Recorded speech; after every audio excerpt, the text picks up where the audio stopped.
This is an open discussion, and as I said, this topic can also be deemed as a very sensitive topic.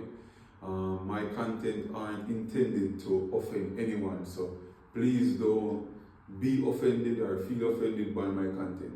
So if you have something that you want to say, when I post the video, you can also comment under the video, or you can also send me a DM personally, and then we can have a discussion from right there. So today basically I'm going to be talking about generation. So yesterday something was brought to my attention from one of my cousins from England.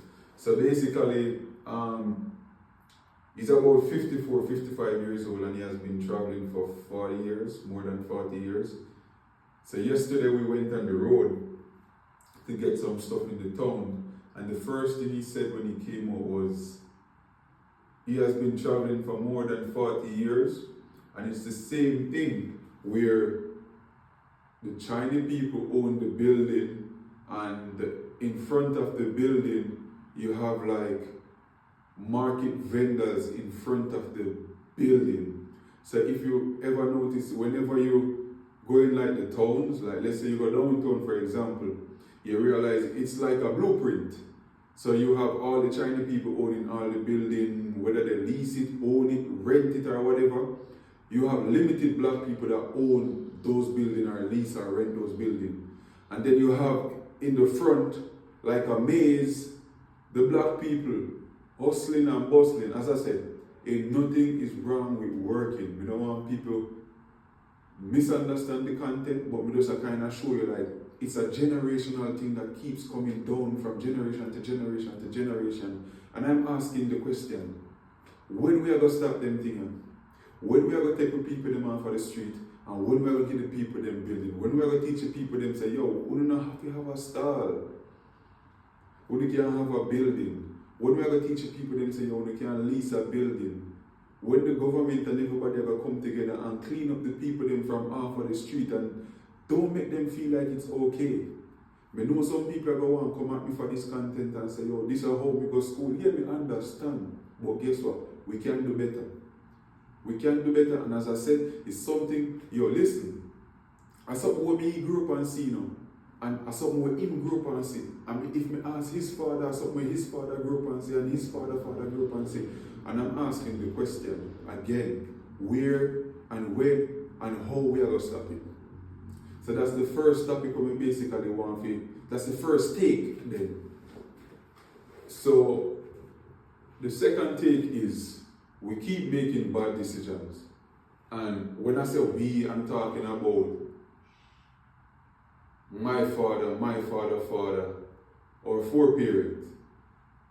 You ever realize, like let's say in Jamaica, again, these topics are sensitive topics, and my intention is not to bring harm, or my intention is not to create chaos or cause any problem. It's an open discussion, and I want people to just come in and tell me what they think about it. Me grew up hearing about the mafools, the chin, the chen, the garden bookstore. Me grew up and hear about them people there. No. You know the difference with those type of people and us is that their foreparents made better decisions.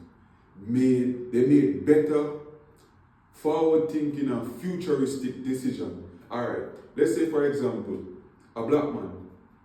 Let's say my great grandfather him buy a land back in the days. Chances are before him dead him gonna sell the land. You know that, right? So that's another generation being stalled. So his son pretty much have to go work hard enough to buy a land. And chances are before him go sell the land again. So his son now would have to work hard again to buy a land. So guess what? There is no platform to build on. And that's one of the bad decisions that we keep making over and over. So now when you realize that you look at the store and the channel, them buy the land and them and look say, alright then, dear son can benefit. So you realize that the name live on. You realize that the name live on. Me no feel like them born in a wealth, you know. But me feel like them I say, yo, alright then, me I gonna make a better decision. Say, yo, if me buy one bar or me buy one shop, or if me buy one house, me I go add on the house, and me I go extend the house. And before me pass, me I go hand down the house to my son, or me I go hand down the house to my family, or me I go hand it down in a one trust. So it keeps building, and that's how you have generational wealth. Now, we as black people, we don't master the concept. Now, if we have land, my auntie and my uncle have land, they brother dead with the land, and that is something we see every day. You have people at 90, 85, 100, 75, 78, them still a fight over land. And guess what? They end up pass off and they never give nobody the land. So the land end up there, it gather bush, and then guess what happen now? Is either the government take back the land or people just capture the land. And that's another generation that's coming after them that have to start over. So guess what? Black people, at least some black people, especially Jamaican, we are still in the starting over mode. So every generation we keep on and start over. Every generation we keep on and make the same mistake. Again, this is a sensitive topic. Leave in the comments.